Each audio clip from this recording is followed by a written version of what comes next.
Página 47, parte 2. A representação do ânimos através das imagens do inconsciente. Depois de ter tentado mostrar até aqui como o ânimos se manifesta para o exterior e na consciência, eu gostaria, a seguir, de discorrer sobre como as imagens do inconsciente o representam. Como ele aparece em sonhos e fantasias. Aprender a conhecer essa forma, bem como manter com ela conversas e discussões ocasionais, são um importante passo adiante no caminho para a diferenciação. Surge aqui uma nova dificuldade, que se trata do reconhecimento do ânimos, como imagem ou figura. Esta consiste em sua multiplicidade de formas. Nós ouvimos de homens que a ânima quase sempre surge com formas bastante determinadas, acontecendo isso de modo mais ou menos semelhante com todos os homens, como mãe ou amada, irmã ou filha, senhora ou escrava, sacerdotisa ou bruxa, com os respectivos sinais contraditórios de um ser claro e escuro, prestimoso e pernicioso, elevado e baixo. Na mulher, pelo contrário, emerge ou uma quantidade de homens, um bando de pais, um conselho ou um tribunal, ou ainda uma assembleia de homens sábios. Ou então, um artista transformista que pode assumir qualquer forma e que faz uso abundante dessa capacidade. Esclareço essa diferença para mim mesma da seguinte maneira. O homem tem a experiência da mulher, na verdade, apenas nas personificações citadas acima, como mulher ou amante, irmã ou filha, senhora ou servidora, etc. Portanto, sempre de uma maneira que se relaciona com ele. Estas são as formas sob as quais sua existência se deu desde sempre. A vida do homem, ao contrário, assumiu formas variadas, já que sua tarefa biológica lhe deixou tempo para muitas outras coisas. No que se refere às variadas áreas de atividades masculinas, o ânimos pode surgir como representante ou mestre de qualquer tipo de poder ou saber. É característico da figura da ânima que todas as suas formas sejam, ao mesmo tempo, formas de relacionamento, mesmo quando ela aparece como sacerdotisa ou bruxa. Esta se encontra sempre em uma relação especial com o homem, cuja ânima ela incorpora de modo que ela ou lhe confia um segredo ou o enfeitiça. Eu me lembro de Rider Haggard, em que até mesmo a relação especial é apresentada como milenar. Na figura do ânimos, por outro lado, tal relação não tem que ser necessariamente representada, de maneira correspondente à orientação prática do homem, característica do princípio do logos. Essa figura pode aparecer de forma pura e absolutamente objetiva e não relacionada, como sábio, juiz, artista, piloto, mecânico, etc. E não é raro que ela surja apenas como um estranho. Talvez justamente essa forma seja, sobretudo, característica, pois, para a alma puramente feminina, o espírito significa o estranho, o desconhecido. Parece-me que a capacidade de assumir formas diversas é uma propriedade do espírito que expressa algo semelhante à mobilidade, isto é, a propriedade de percorrer grandes distâncias em um curto espaço de tempo, o que o pensamento tem em comum com a luz e com o qual o ideal do pensamento de que falamos acima está relacionado. O ânimos, portanto, com frequência aparece como piloto, motorista, esquiador ou dançarino, quando justamente essa leveza e velocidade devem ser acentuadas. As duas propriedades, a capacidade de metamorfose e a rapidez, podem ser encontradas em muitos mitos e contos de fadas como propriedades de Deus ou de um mago. Wotan, senhor dos ventos e chefe da horda dos espíritos, que eu já mencionei, Loki, o flamejante, e Mercúrio, com os sapatos alados, representam esses aspectos do logos, que se movimenta com vivacidade imaterial, que de uma certa maneira é apenas dinâmica, sem propriedades fixas e que expressa possibilidade de forma, sendo ao mesmo tempo um espírito que flutua para onde quer. O ânimos surge personificado em sonho, fantasias, sobretudo na forma de um homem real, como pai, amante, irmão, professor, juiz, sábio, como mago, artista, filósofo, erudito, engenheiro, monge, sobretudo jesuíta, ou como comerciante, piloto, motorista, etc. Em suma, inteiramente como um homem, caracterizado de alguma maneira por capacidades espirituais ou por outras qualidades masculinas.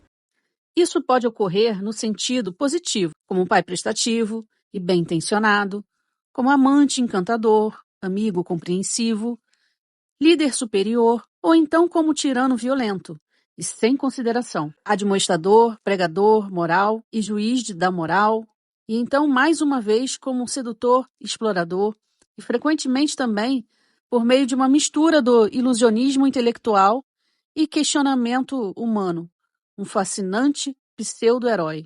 Ele é também representando, às vezes, como um rapaz, um filho ou um jovem amigo. Nesse caso, quase sempre, quando o componente masculino da mulher é entendido, sobretudo, como em desenvolvimento em muitas mulheres. Como já foi dito, ele aparece de preferência de forma múltipla, como um conselho que decide sobre tudo o que acontece, que transmite prescrições e proibições ou expressa concepções de validade. Ele aparece mais como um indivíduo que troca de máscaras ou como muitos ao mesmo tempo, pode depender da situação em que a mulher em questão se encontra e, eventualmente, também da fase de desenvolvimento do momento. Eu não posso tratar aqui de todas as variadas formas de aparição pessoais do ânimos, e me contento, neste momento, com uma série de sonhos e fantasias, em mostrar como ele se apresenta aos olhos interior, como ele aparece à luz do mundo dos sonhos. São exemplos nos quais o caráter arquetípico está especialmente nítido e que contém, ao mesmo tempo, indícios de um desenvolvimento. O surgimento dessas figuras institui-se na mulher em questão numa época em que a atividade espiritual independente tornou-se um problema, e a figura do ânimos começou a desligar-se da pessoa em que fora projetada. Seguiu então, em sonho, um monstro com cabeça de ave, cujo corpo era constituído apenas de uma bolha, que podia assumir a forma que quisesse. Dele sabia-se que antes tinha se apossado do homem sobre quem o ânimos fora projetado, e que era preciso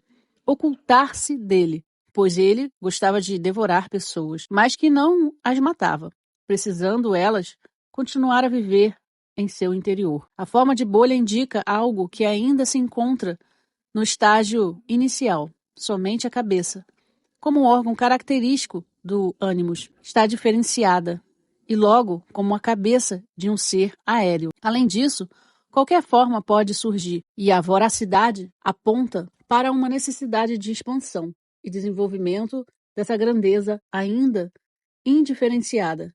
A propriedade da voracidade é iluminada por um provérbio que está no Khandagya Upanishad, que trata da natureza de Brahma. O vento é, na verdade, o que arrebata, pois, quando o fogo se apaga, ele entra no vento, e quando o sol se põe, ele entra no vento, e quando a lua se põe, ela entra no vento, e quando as águas secam, elas entram no vento, pois o vento arrebata a todos eles. É assim, com referência à divindade. Agora, em relação a si mesmo, a respiração é a que arrebata, pois, quando se dorme, então a conversa entra na respiração. Na respiração, o olho. Na respiração, o ouvido. Na respiração, humanas, pois a respiração arrebata a todos eles. Esses dois são, portanto, os dois arrebatadores. O vento entre os deuses. A respiração entre as brisas da vida. Ao lado desse ser de ar, com a cabeça de pássaro, surge uma espécie de espírito do fogo, um ser elementar, constituído apenas de chamas e que se encontra em constante movimento e que é chamado de filho da mãe inferior. Essa figura materna, em vez de uma mãe celeste e luminosa, incorpora o feminino primordial, como pesado, ligado à terra, versado em magia, um poder às vezes prestativo, às vezes sinistro como uma bruxa e muitas vezes até mesmo destrutivo. Seu filho seria, portanto, um espírito de fogo telúrico, que lembra o Log ou Loki da mitologia nórdica, o qual, segundo Green, é representado por um gigante dotado de poder criativo, mas também, ao mesmo tempo, como um vilão astuto e sedutor do qual surgiu, posteriormente, o demônio cristão. Na mitologia grega, ele corresponde a Hefesto, o deus do fogo terrestre, mas que em sua atividade de ferreiro aponta para um fogo doméstico, enquanto no log nórdico está incorporada mais a força da natureza elementar, sem direção. Como filho da mãe inferior, esse espírito do fogo terrestre está próximo da mulher e é seu conhecido. Ele se manifesta de maneira positiva em atividades práticas, sobretudo na manipulação da matéria, e também em sua elaboração artística, e de maneira negativa em estados de tensão, ou em explosões de afeto, e muitas vezes de uma maneira duvidosa e fatal como aliado do feminino primordial, como instigador ou energia auxiliar daquilo que geralmente é conhecido sob a denominação de arte diabólica e de feitiço feminino. Seria possível caracterizá-lo como logos baixo ou inferior, em oposição a um logos superior, elevado, que está esboçado no ser de ar, com a cabeça de ave, e corresponde ao deus do vento e ao espírito. Votan, ou o guia de almas, Hermes da mitologia, que não descendem da mãe inferior, pertencem sim a um pai distante e desconhecido.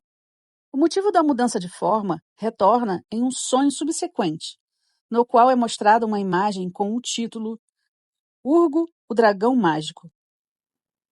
Nela está representado um ser semelhante a uma serpente ou um dragão, com uma menina que se encontra em seu poder.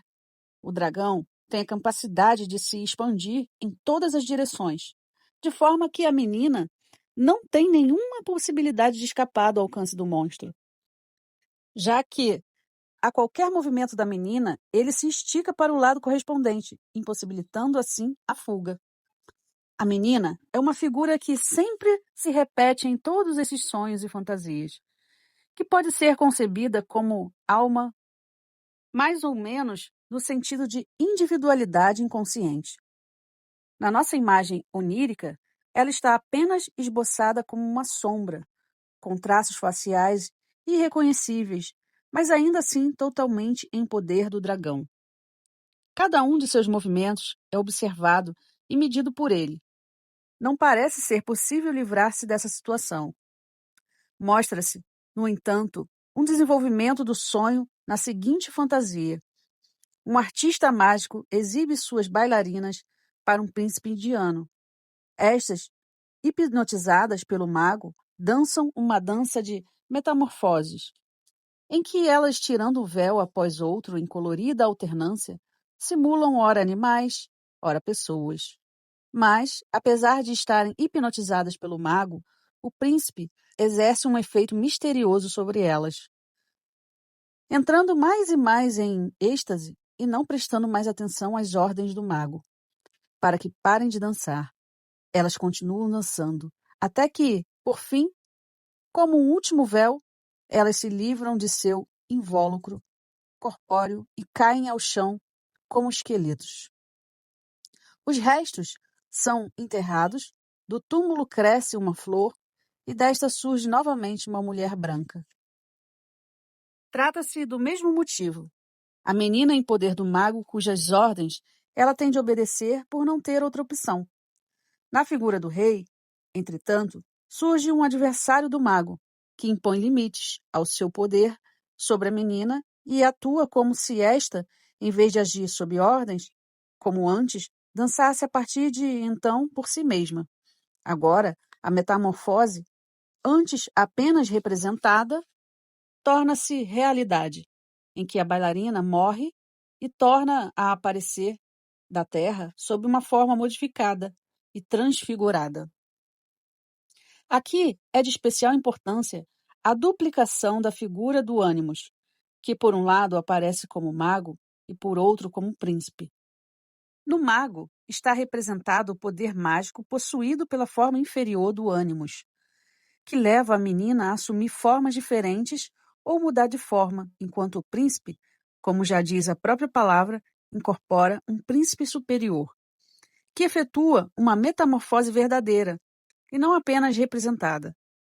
Guiar e acompanhar mudanças e transformações da alma como um verdadeiro psicopompo é uma função importante do ânimo superior, isto é, suprapessoal. O sonho seguinte dá uma outra variação do mesmo tema. A menina tem um amado fantástico que mora na lua e que cada vez que, no banco da lua nova, para receber um sacrifício de sangue que a menina lhe leva, no entretempo a menina vive livre, como uma pessoa entre pessoas. Mas quando a lua nova se aproxima, o espírito a transforma num animal feroz e seguindo um impulso irresistível. Ela precisa subir a altitudes solitárias e lá oferecer o sacrifício ao seu amado. Mas o espírito da lua transforma essa oferenda de forma que esse mesmo espírito se torna o animal do sacrifício, que devora a si mesmo e se renova, transformando-se o sangue derramado numa estrutura semelhante a um vegetal, em que nascem flores e folhas multicoloridas. Em outras palavras, através do sangue recebido, isto é, da libido que flui para ele, o princípio espiritual perde o caráter perigosamente urgente e destrutivo e torna-se uma vida própria, uma atividade em si. O mesmo princípio aparece ainda como barba azul, uma bem conhecida forma de ânimos retirada da literatura, isto é, do homem que seduz mulheres, e é de maneira misteriosa e com intenções também misteriosas as mata. Em nosso caso, ele caracteristicamente tem o nome de Amandos. Ele atrai a menina à sua casa, dá-lhe vinho para beber e depois a leva a um aposento subterrâneo para matá-la. Quando ele se prepara para fazê-lo, a menina é tomada por uma espécie de embriaguez. Num súbito capricho de amor, ela abraça o assassino, que é, assim de imediato, destituído de todo o seu poder e, com a promessa de um futuro, ficar ao seu lado como espírito prestativo, dissolve-se no ar. Assim como a urgência espiritual do noivo lunar desaparece com o sacrifício de sangue, aqui seu poder é destruído pelo amor, pelo abraço dado no temido monstro. Vejo nessas fantasias indícios de uma importante forma de manifestação arquetípica do ânimos, para as quais temos, no mesmo modo, paralelo mitológicos e justamente no mito e culto de Dionísio. O entusiasmo exático de que eram tomadas as dançarinas da nossa primeira fantasia e que é superado pela menina na história do Barba Azul, Amandos, é uma aparição característica do culto dionisíaco. Nele, são principalmente mulheres que servem ao Deus e que são tomadas pelo seu espírito. Rocher salienta ser característico de Dionísio que seja servido por mulheres, divergindo da prática usual em que o Deus é atendido por pessoas de seu próprio sexo.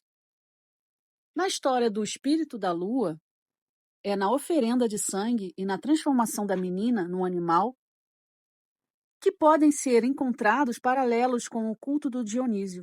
Animais vivos eram sacrificados ou destroçados pelas mulheres enfurecidas. Neste último caso, um delírio selvagem infligido pelo deus. As festas dionisíacas diferenciam-se também do culto aos deuses olímpicos, pelo fato de que ocorriam à noite, em montanhas e florestas, como o sangue derramado ao espírito da lua em nossa fantasia tem de ocorrer à noite em uma montanha. Nesse contexto, deve-se mencionar ainda algumas figuras literárias bem conhecidas, como, por exemplo, a do holandês voador, o caçador de ratos de Hamelin, o aguadeiro ou rei dos elfos das canções populares, que com suas melodias atraíam moças aos seus reinos aquáticos ou na floresta. Também o estranho na Mulher do Lago, de Ibsen, é uma dessas figuras em versão moderna. A figura do caçador de ratos deve ser observada mais de perto, como representante característico dessa forma do ânimos. A história do caçador de ratos é conhecida. Como sua melodia, ele atrai ratos de todos os cantos, de tal forma que eles têm que segui-lo. Mas não somente os ratos, também as crianças da cidade, que não quis gratificá-lo por seus serviços. São irresistivelmente atraídos por ele, que faz com que desapareçam em sua montanha. Pensa-se aí em Orfeu, que tocava sua lira de forma tão prodigiosa que homens e animais tinham de segui-lo. Este ser atraída irresistivelmente e ser levado a algum lugar distante, desconhecido. Água, floresta, uma montanha. É, segundo me parece, um fenômeno de ânimos típico, ainda que difícil de ser esclarecido, já que ele, ao contrário das outras naturezas dos ânimos, não leva à consciência, mas ao inconsciente, como deixa entrever o desaparecimento na natureza ou no mundo inferior. O espinho de sono de Odin faz parte do mesmo fenômeno. Quando alguém era tocado por ele, mergulhava num sonho profundo. Na peça de teatro inglesa Mary Rose, de James M. Barrie, esse motivo está representado de forma bastante impressionante. Mary Rose acompanhou seu marido a uma pescaria em uma pequena ilha chamada de The Island That Waits to Be Visited. Ela deve esperá-lo. Enquanto esperava, ela ouve chamarem pelo seu nome. Segue a voz e desaparece para nunca mais voltar.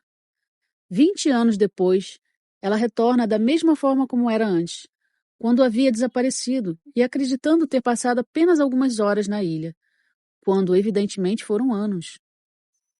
O que está ilustrado por esse desaparecimento na natureza, ou no mundo inferior, ou em ser tocado pelo espinho do sono, manifesta-se na vida cotidiana em que, como se irresistivelmente atraída de algum lugar, a libido desaparece da consciência e dos usos da vida, indo para um outro mundo, em geral totalmente desconhecido.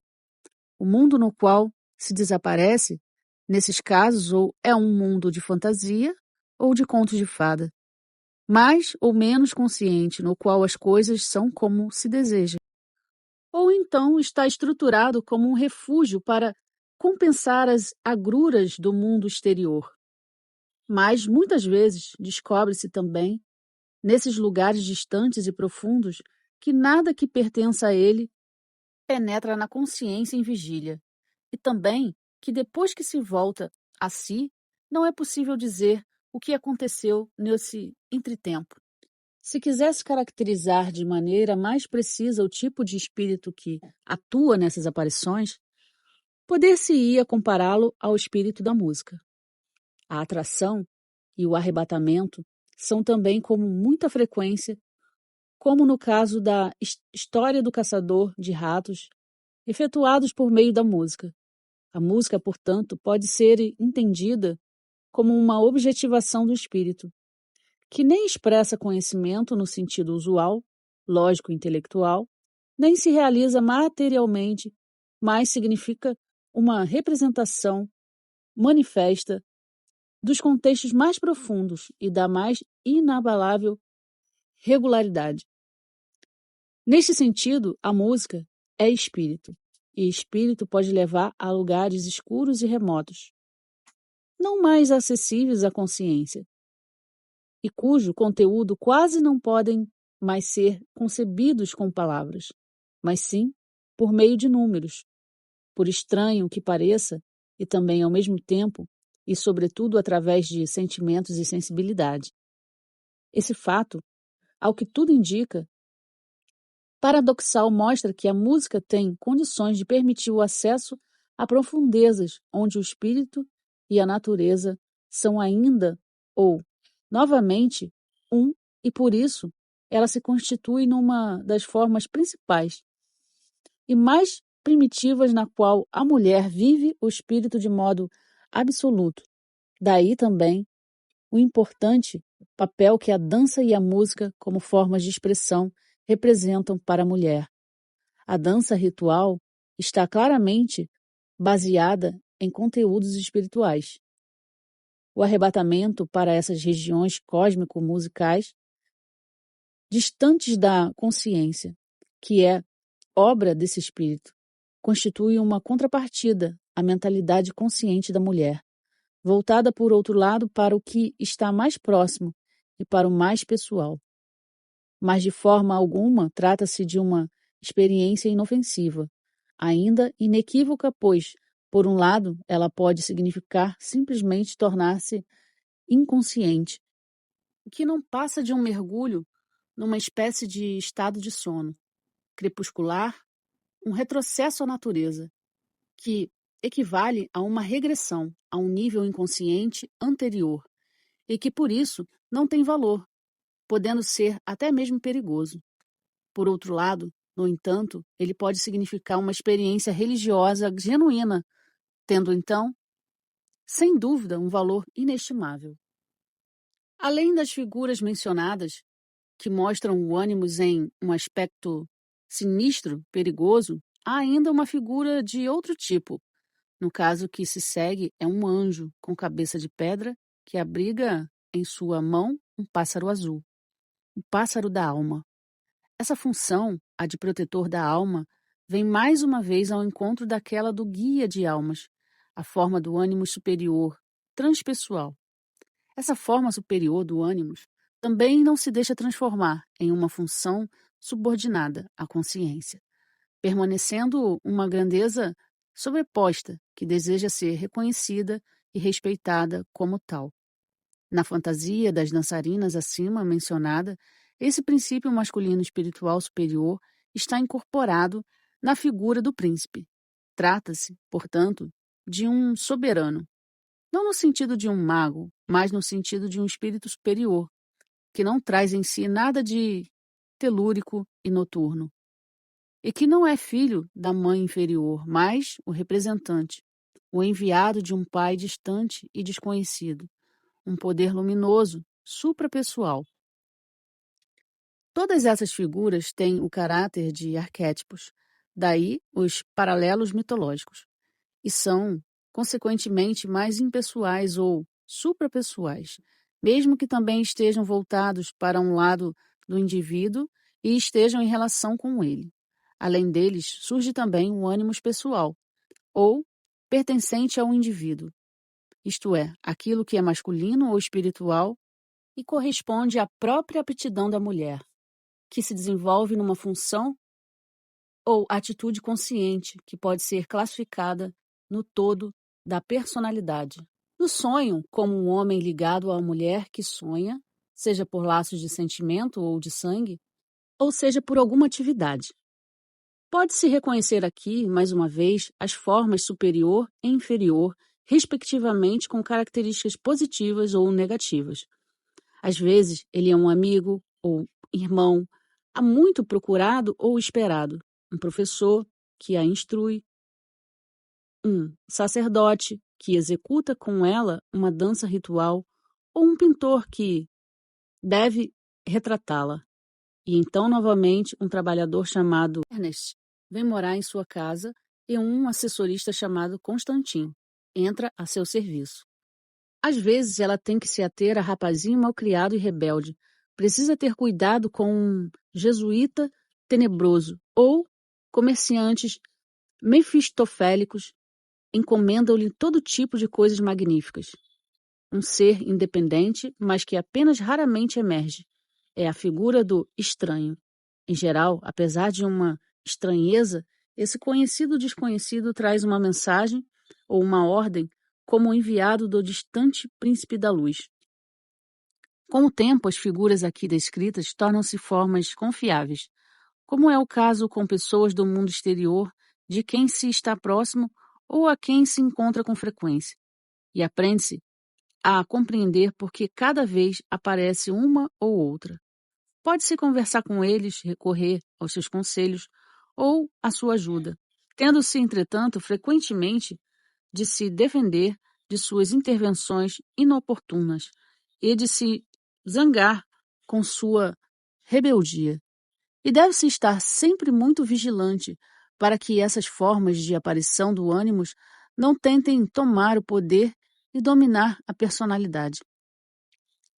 A diferenciação entre si mesmo e o ânimos e a nítida delimitação de seu âmbito de poder são de extraordinária importância, pois somente por esse meio torna-se possível livrar-se de sua identificação e possessão com suas consequências funestas. A conscientização e realização do próprio self caminha de mãos dadas com essa diferenciação, que se torna daí para diante uma instância decisiva, até onde o ânimos é uma grandeza superindividual, isto é, um espírito universal. Ele pode relacionar-se conosco como guia de almas e gênio prestativo, mas não pode tornar-se subordinado à nossa consciência. No entanto, a coisa é diferente com aquele que quer ser acolhido como irmão amigo, filho ou servidor. A ele, por seu lado, corresponde a tarefa de conseguir um lugar em nossa vida e em nossa personalidade, e com a energia que lhe é inata iniciar algo. Na maioria das vezes, disposições como, por exemplo, de nossos passatempos já deram indicações da direção em que essa energia pode atuar. E então também os sonhos muitas vezes mostram caminhos. Segundo as características individuais de cada um, serão estudos, livros, determinadas disciplinas, etc. Ou alguma atividade artística ou de organização. Mas será sempre um tipo de atividade factual objetiva, correspondente ao ser masculino que o ânimos representa. A disposição aqui necessária de se querer fazer alguma coisa e não de querer uma pessoa é penoso na mulher e muitas vezes só pode ser alcançada com esforço. Mas ela é justamente de especial importância, pois, caso contrário, as exigências a que o ânimos tem direito e que correspondem à sua índole brotam em outros lugares e com a falsa objetividade já mencionada. Entende-se para onde não podem ser utilizadas, agindo, pelo contrário, da maneira errada. Com exceção de atividade específica desse tipo, o ânimos pode e deve ajudar também no conhecimento e no modo de ver as coisas e situações impessoal, objetivo e racional. Isso, de uma maneira geral, o que para a mulher, com seu interesse automático e muitas vezes demasiado subjetivo, significa uma aquisição valiosa e que lhe é muito útil também em sua área de atuação mais própria, a das relações. Assim, por exemplo, esse seu componente masculino a ajuda a compreender o homem, e isso é sobretudo salientado aqui. O ânimos, atuando de maneira autônoma, com sua inapropriada objetividade. O que tanto perturba as relações humanas é muito importante também, justamente pela sua prosperidade, pela capacidade de colocar-se de modo impessoal e objetivo. Contudo, não é apenas nas atividades espirituais ou masculinas que a energia do ânimos pode agir. Ela, sobretudo, possibilita também a formação de uma atitude espiritual, que liberta da limitação e acanhamento naquilo que é intimamente pessoal. Que confiança, que ajuda ele proporciona quando, por necessidades pessoais, queremos elevar-nos a pensamentos e sentimentos suprapessoais, parecendo o próprio sofrimento, mesquinho e fútil quando comparado a eles. Para se alcançar tal atitude e poder cumprir as tarefas que se apresentam, é necessário, sobretudo, disciplina, que para a mulher, com seu ser ainda muito ligado à natureza, é bastante mais difícil que para o homem. Correspondentemente, o ânimos é também um espírito que não se deixa atrelar a uma carroça, como um cavalo manso. Com demasiada frequência, ele tem o caráter de um ser elementar que, ou permanece numa letargia plúbia e confunde com sua exuberância flamejante, ou então nos leva consigo voando com o vento. Aqui é necessária uma conduta rigorosa e implacável, que doma o que é volúvel e sem direção e força, à obediência e ao trabalho consequente.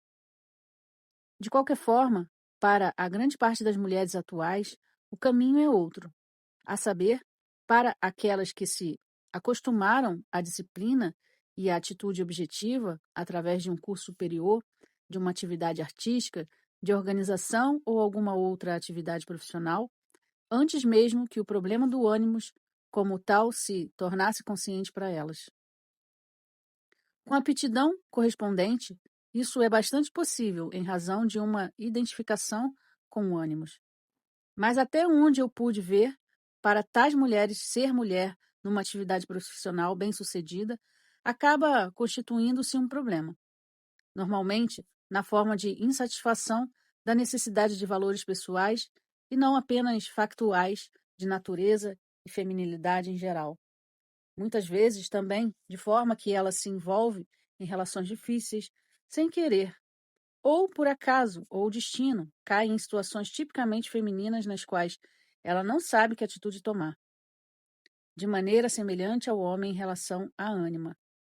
Também a mulher se depara com as dificuldades de sacrificar uma condição humana, de certo modo superior, uma forma qualquer de superioridade, precisando aceitar uma que é menos valorizada, a de fraca, passiva, sem objetividade e ilógica, ligada à natureza, em suma, feminina. Mas, em última instância, os diversos caminhos almejam o mesmo alvo. E seja qual for o escolhido, os perigos e as dificuldades são os mesmos. Também aquela mulher para quem o desenvolvimento espiritual e a atividade objetiva estão em segundo plano, dispara-se com o perigo de ser engolida pelo ânimos, o que equivale a tornar-se idêntica a ele. Por isso, é de maior importância que se tenha um contrapeso que possa manter o poder do inconsciente em xeque e que mantenha o eu ligado à terra e à vida. Nós o encontramos, em primeiro lugar, por meio de uma crescente conscientização e de um constante e fortalecido sentimento da própria individualidade. Em segundo lugar, através de um trabalho no qual as energias espirituais possam ser aplicadas. E em terceiro, last not least, na relação com outras pessoas, que constitui o apoio e o ponto de orientação do humano diante de sobre-humano ou do extra-humano do ânimos. Aqui a relação de mulher para mulher também assume grande significado. Pude observar como muitas mulheres, paralelamente ao problema do ânimos, que se tornava agudo, começavam a se interessar cada vez mais por mulheres e sentiam que o relacionamento com mulheres tornava-se uma necessidade sempre crescente. Talvez este seja o começo da solidariedade feminina, cuja falta é tão sentida e que somente se tornará possível por meio da conscientização de um perigo presente para todas. Aprender a valorizar e acentuar os valores femininos é a condição prévia para que nós mesmos possamos resistir ao poderoso princípio masculino em seus dois aspectos, interno e externo, que quando consegue o domínio absoluto, ameaça campo primordialmente próprio da mulher, a área em que ela pode produzir o que tem de mais próprio e melhor, colocando em perigo sua própria vida. Quando se consegue se diferenciar do ânimos e se afirmar em relação a ele, em vez de se deixar devorar por ele, então o ânimos deixará de representar apenas um perigo, tornando-se, ao contrário, uma energia criativa. E nós precisamos dela, pois, por mais estranho que isso possa parecer, somente incorporando esse ser masculino da alma, para que ele aí exerça a função que lhe cabe, será possível ser realmente mulher, no seu sentido mais elevado, e já que, ao mesmo tempo, somos autênticas, cumprir nosso próprio destino humano.